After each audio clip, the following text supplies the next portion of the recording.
Bonjour à tous, nous sommes en direct d'Abu Dhabi pour suivre la visite historique du pape François dans les Émirats arabes unis. La première visite d'un pape dans la péninsule arabique. Le pape a été invité par le prince héritier Mohamed Ben Zayed Al Nahyan pour participer à une rencontre interreligieuse sur la fraternité humaine qui se déroulera dans l'après-midi. Mais pour le moment, nous allons vivre la cérémonie de bienvenue au palais présidentiel. Vous le voyez, la voiture du pape François est encadrée par la garde présidentielle à cheval jusqu'à l'entrée principale et la cour du palais présidentiel où l'attend donc le prince héritier dans ce palais présidentiel construit dans un parc de 150 hectares et qui a été achevé il y a peu en 2017, surmonté de 70 coupoles en mosaïque de verre et d'or à l'image de la richesse de l'émirat d'Abu Dhabi tirée des ressources pétrolières. Rappelons le thème de ce voyage, fait de moi un instrument de ta paix, tiré de la prière attribuée à saint François d'Assise et qui fait mémoire de la rencontre entre le Poverello et le sultan Al-Kamil il y a 800 ans. On a vécu hier l'arrivée du pape François à l'aéroport international où son Altesse le Cher Mohamed a accueilli le Saint-Père dans cet aéroport avec l'échange de quelques mots et la salutation des délégations. Il n'y a pas eu d'échange de discours et il n'y en aura pas non plus a priori. Ce n'est pas inscrit dans le programme officiel dans ce palais présidentiel où le pape François va donc retrouver le prince héritier. Peut-être pour donner toute son importance à l'échange de discours de la journée qui se fera au cours de cette rencontre interreligieuse. Nous sommes avec Philippine de Saint-Pierre qui est sur place, notre envoyé spécial pour KTO qui a suivi le vol alors qu'on voit les avions des Émirats faire ces prouesses avec ces fumigènes blancs et jaunes aux couleurs des drapeaux du Vatican. Bonjour Philippine. Bonjour Étienne. On a l'habitude d'employer le qualificatif d'historique dès que l'on sort de l'ordinaire, mais cette fois le terme n'est pas trop pour cette visite du pape François aux Émirats arabes unis. Oui, historique parce que c'est la première fois qu'un pape foule le sol de toute cette péninsule arabique du Golfe Persique. C'est la première fois qu'un successeur de Pierre se rend dans cette région et il est invité par surcroît, invité évidemment par la petite communauté catholique, mais invité aussi par le prince héritier, par les autorités religieuses. Donc oui, c'est véritablement historique et c'est sous le signe d'un autre événement historique d'ailleurs, puisque la médaille commémorative de ce voyage, c'est le souvenir il y a 800 ans, en 1219, de la rencontre entre François d'Assise et le sultan. Vous vous souvenez, à Damiette, en pleine bataille sanglante, François d'Assise va traverser les lignes des camps de part et d'autre pour aller annoncer l'évangile de la paix au sultan. Le sultan qui va être tellement impressionné par le témoignage de François d'Assise qu'il va le garder assez longtemps après lui et le renvoyer par la suite avec des cadeaux et son amitié en regrettant son départ. Donc un événement historique il y a 8 siècles et finalement aujourd'hui, d'une certaine manière à nouveau, c'est en envoyé de paix et en témoin de l'évangile bien sûr que le pape François vient ici dans ces Émirats à la rencontre d'une partie du monde musulman.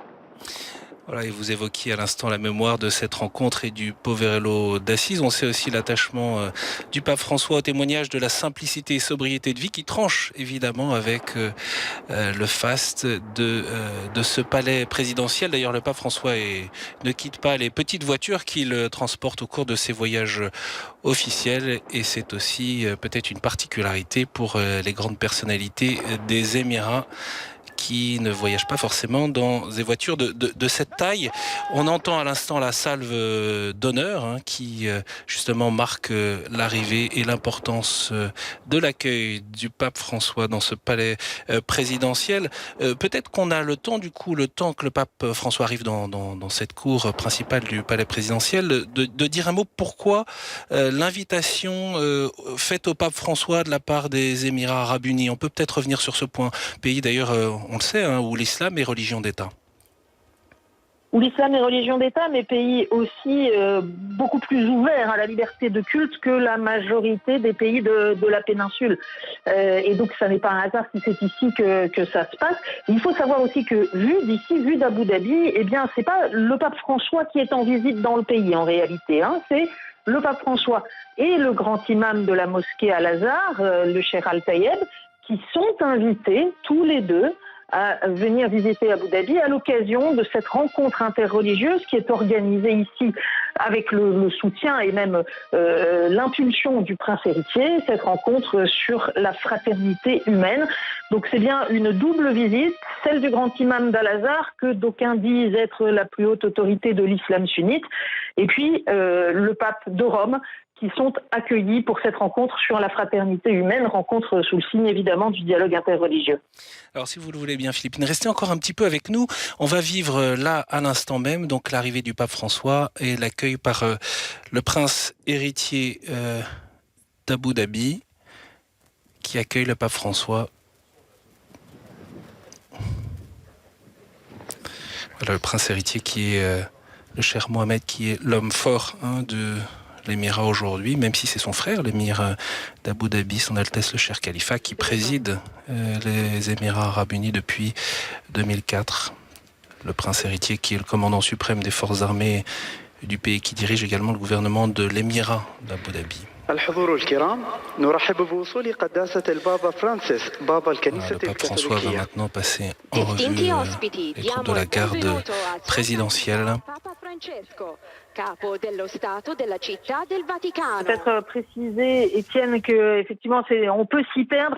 Le chef de l'État est à la fois l'émir de l'émirat particulier d'Abu Dhabi, et comme cet émirat est le lieu de la capitale de l'ensemble de la Fédération des Émirats Arabes Unis, il est aussi le président de la Fédération.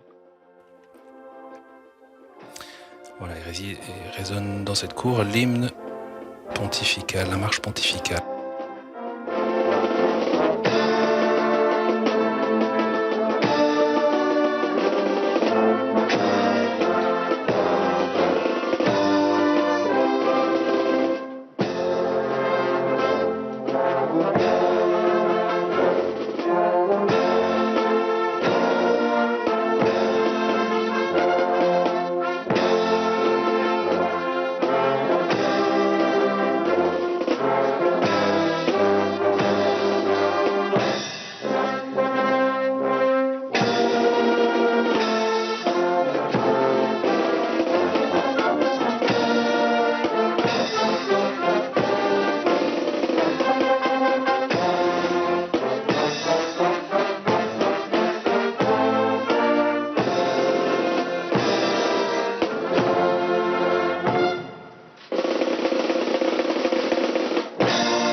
Voilà la garde présidentielle qui rend ses hommages au pape, les honneurs au pape François, qui est aussi, comme on le sait, le souverain pontife et le représentant du Vatican.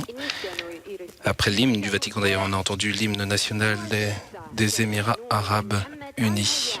L'hymne national dont les paroles sont à la gloire de l'unité des Émirats, nation dont la religion et l'islam et le guide et le Coran disent les paroles de cet hymne national.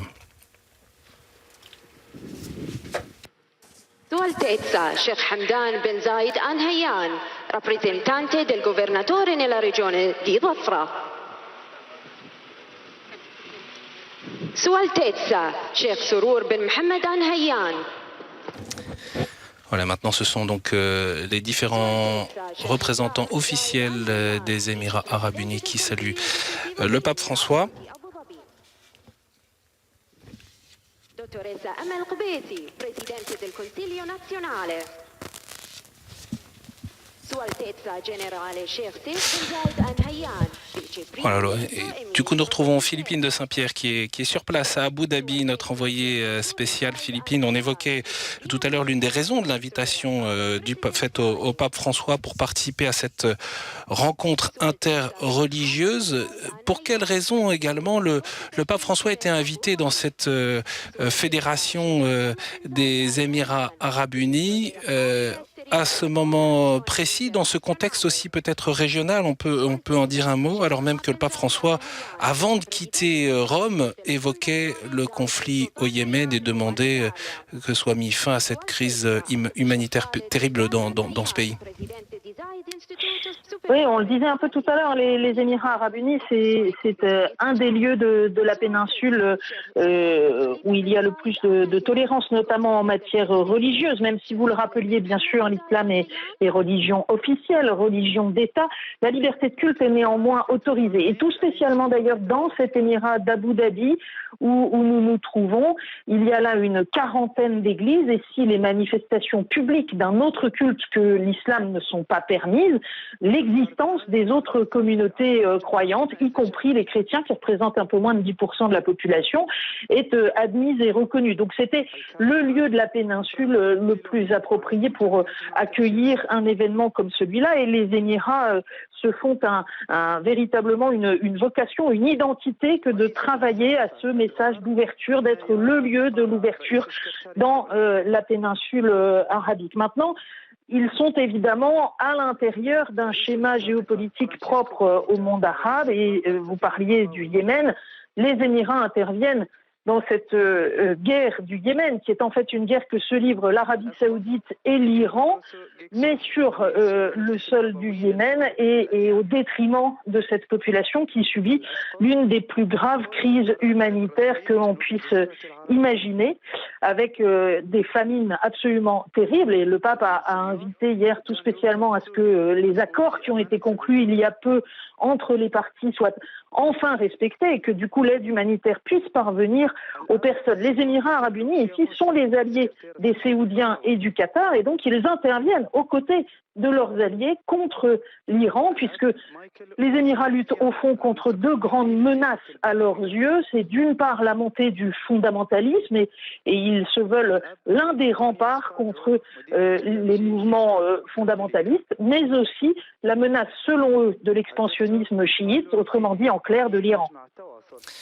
On voit à l'instant, on a vu donc le cher Mohamed, le prince héritier, saluer la délégation du Saint-Siège qui accompagne le pape François, évidemment le cardinal secrétaire d'État, le cardinal Paroline, mais également le cardinal Sandri, préfet de la Congrégation pour les Églises orientales, ou encore le cardinal Filoni, préfet de la Congrégation pour l'évangélisation des peuples, et puis bien sûr Monseigneur Paul Inder, qui est vicaire apostolique des Émirats Arabes Unis, d'Oman et du Yémen, évêque franciscain d'origine suisse, qui disait quelques mots avant cette visite du pape François, qui considérait et qui attendait cette visite comme un moment clé pour le dialogue et pour la paix. On aura l'occasion d'ailleurs de retrouver Monseigneur Inder lors de la messe demain matin qui sera célébrée, présidée par le pape François. Et puis également le nonce apostolique aux Émirats Arabes Unis qui depuis 2016 est Monseigneur Padilla, originaire des Philippines et qui rappelle aussi la forte présence d'immigrés philippins catholiques dans ces Émirats Arabes Unis. Peut-être un mot, Philippine, un dernier, pour on évoquait les raisons de l'invitation du pape François, mais pour quelles raisons le pape François, lui, a accepté cette invitation? On se rappelle en décembre, lorsque ce voyage a été confirmé, que ça a été en quelque sorte une surprise pour beaucoup. Oui, incontestablement une surprise, de même d'ailleurs que l'annonce d'autres voyages. L'agenda du pape s'est rempli assez brutalement en fin d'année pour les 6 premiers mois de 2019, mais avec une orientation assez claire, parmi d'autres, mais assez claire, de rencontres, de dialogue vis-à-vis de l'islam en particulier. Et dans ce registre, il y a aujourd'hui cette étape historique, un pape qui vient sur le sol de la péninsule arabique dans une rencontre interreligieuse organisée par des musulmans. C'est un premier pas. Il y en a un autre prévu à l'agenda du pape, c'est fin mars, lors de sa visite au Maroc. On rappelle que le roi du Maroc, c'est le commandeur des croyants.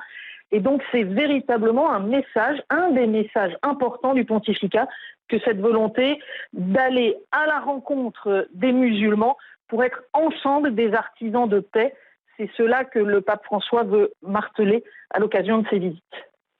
Merci beaucoup Philippine, envoyée spéciale de KTO à Abu Dhabi. Je renvoie bien volontiers à vos flashs à retrouver sur notre site internet ktotv.com, dont le premier rappelle d'ailleurs les enjeux de ce voyage. Maintenant, le pape François et le prince héritier sont en train de se rendre dans ce palais présidentiel pour une rencontre privée en dehors du champ des caméras, à l'issue desquelles le pape François signera le livre d'or du palais présidentiel. Un mot sur le programme de ce lundi. Après cette rencontre, le pape rejoindra son lieu de résidence, le Palais des Hôtes à Abu Dhabi, car le Saint-Siège n'y a pas de nonciature. C'est là qu'il déjeunera. Et puis, il se rendra cet après-midi à la grande mosquée du Cheikh Zayed, l'une des plus grandes mosquées au monde, où se déroulera une rencontre privée avec les membres du Conseil musulman des Anciens. Ce sera à suivre en direct à KTO, heure de Paris, sur notre antenne. Et puis, dans l'après-midi, peu après 15h, se tiendra la rencontre interreligieuse sur la fraternité humaine, à laquelle participeront le pape François, le grand imam d'Al-Azhar, le cher Ahmed Al-Tayeb, dont on parlait à l'instant, mais aussi d'autres responsables chrétiens, juifs, hindouistes, bouddhistes. Ce voyage historique du pape François dans cette région du Golfe est bien sûr à suivre en direct sur KTO, et n'hésitez pas à retrouver les horaires sur notre site internet. Merci à Vatican Media Telepatché pour les images et toute notre équipe mobilisée. On se retrouve tout à l'heure.